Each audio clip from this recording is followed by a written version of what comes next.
amount of time you got to spend with the Bears during the pre-draft process, and Flus was just up here talking about how Will Hewitt was even doing some of the Bears stuff with you in some of the training. How far ahead of the game do you already kind of feel coming into rookie minicamp with where you're at with Bears stuff so far? Yeah, I feel pretty good right now.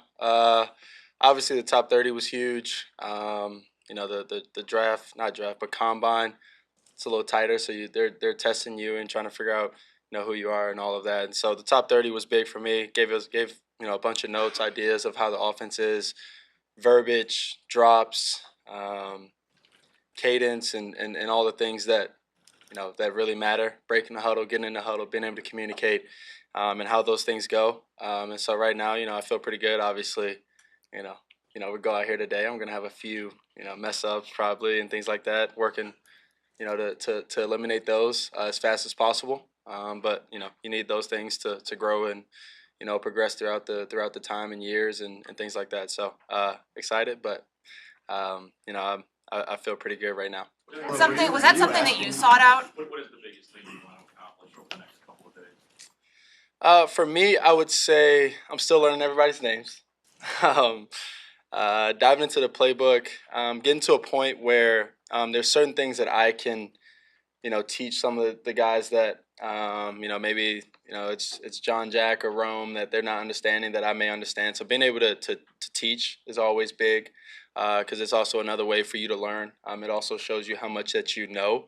And so I would say those, and then just being around the guys, enjoying the time together, getting on the field, executing, and being even keeled throughout the whole thing because I'm gonna make mistakes and I don't really like mistakes and messing up. And I know there's a bunch of guys also that are gonna be in the same position as me. So being in that position and being even keeled and being controlled, cool, calm, collected, not only helps me but also all the other guys on the field. Were you asking for the head start? Were you asking in the pre-draft process for information, for stuff you could get a head start on as far as learning the offense? Yeah, I mean, you always want to get ahead if you can, and so with those things that they gave me, I would take it to my QB training, and we would use the cadence, we would use the drops, we would use all those things.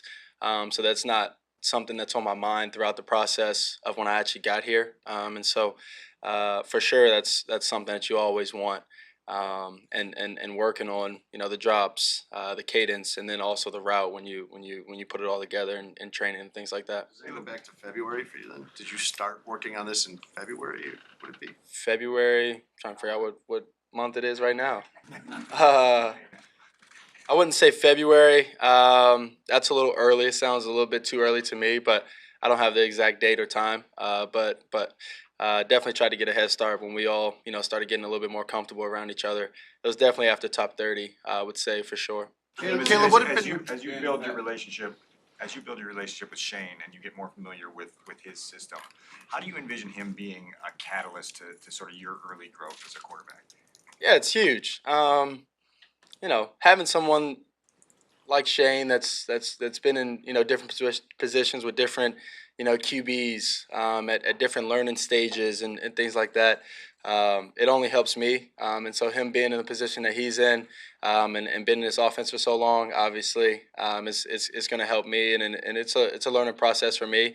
So I have to put in the work, but I also know that I have someone and a support team and staff around me to help me and keep growing throughout the process. Matt Eberflus was talking earlier about how the key was just to set a really solid foundation for you and the other rookies, just even when it comes to installing the playbook. In what ways have you felt that? Yeah, from all the things that we do, even starting this morning, there's a process, there's a plan, and with having those, we don't have to think. We have teamworks, we have all these other things.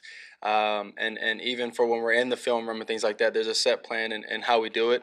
So adding those things, it adds structure to us. And so, the plan makes it a lot easier to be executed when you have all of that in place. What happened this morning?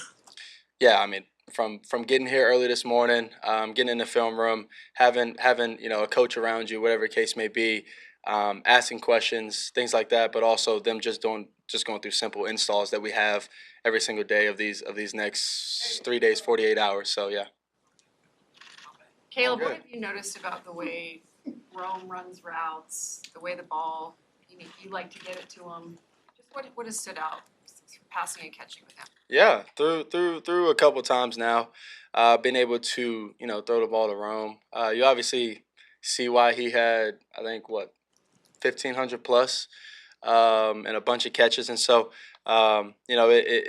he's explosive for his size, explosive route runner, things like that. He's also really smooth in and out of routes and transitions. So working with him, it's been great. It's been awesome. I'm excited for what's next. Caleb, you mentioned having John Jackson here. You guys are back, obviously USC days. What does it mean to you to have start your NFL career to have a best friend like that here with you for that weekend? Yeah, it's awesome. I'm excited for him at this opportunity. We've been, working hard, trying to dig into the playbook and things like that, because he's in a situation to where he wasn't necessarily undrafted and things like that. He's coming in here trying out like all the other guys and myself, and so just getting in here, working hard, getting after it, trying to give himself and myself the best advantage, and having a connection like that always helps. Caleb, we've seen you at Target, at the Sky game, at the Cubs game. What's the process been like of getting your life acclimated before the football part starts? Was that like an intentional thing you wanted to do, to take the last 2 weeks or so to do the life stuff before you get into football? I would say it's a part of it. When you have a little bit of free time, you want to find balance within all of this. That's really important. And then the other part of it is just getting around, trying to eliminate a bunch of things. Like you said, going to Target, that was for all of the installs and small things that I needed. And I thought it was just a funny picture the way I was walking. But no, it's all of it. All of it goes together to enjoy, find a good balance, but also in a sense get acclimated to the area, the land, and things like that. Two more. Before there was name and likeness. You were able to deal with this stuff in college. Yeah. Pro players coming all of a sudden have all this business stuff thrown at them. What's it like not having to suddenly have all this stuff thrown at you because you're used to it? Yeah, it's great. It goes back to having a plan. It goes back to having a support team around you. That's really important off the field. So I don't have to deal with any of it. I have the right people that I trust. They give me summaries of what's going on and things like that. So being able to handle that and not put much thought process into it allows me to work on phase one, install one, and fully dig in and get to the point like I was speaking about, being able to dig into that, but also find ways to learn it in different ways to be able to coach it to my teammates and help out. Dion, they call me Dion. When Matt Eberflus says you're starting quarterback, there's no conversation needs to be had, how do you pace yourself knowing there's such a process and there's such a long time until you get to that game one? Yeah, obviously you have goals that you set for yourself right in the moment. Also, you have goals in the future, so that's important. But also understanding the moment that we're in and being in that moment is really important. I would say taking it a step at a time, handling it the way that it needs to be handled, and being a professional is really important. So all of those go in one, and so I would definitely say for sure being in the moment, like I said, taking one step at a time. Colleen, last one. How do you go about establishing your leadership while you're also still kind of learning how everything works around here? Yeah, to be a great leader, you got to learn how to follow first. So right now, I'm following all the vets, I'm following all the coaches, I'm listening. Having both ears open and my mouth shut. Just kind of sitting back, listening, and then when I get to the point of when I learn everything, when I learn the ways of how we do it, the culture, the playbook, and what the offensive line, wide receivers are all doing, running backs and tight ends and things like that, then you can start taking the lead. Then you can start taking the helms of all of it and take the next steps. For right now, though, I'm listening more than I'm speaking and talking, and I'm taking it one step at a time, being the moment. Awesome. Yeah, Bears.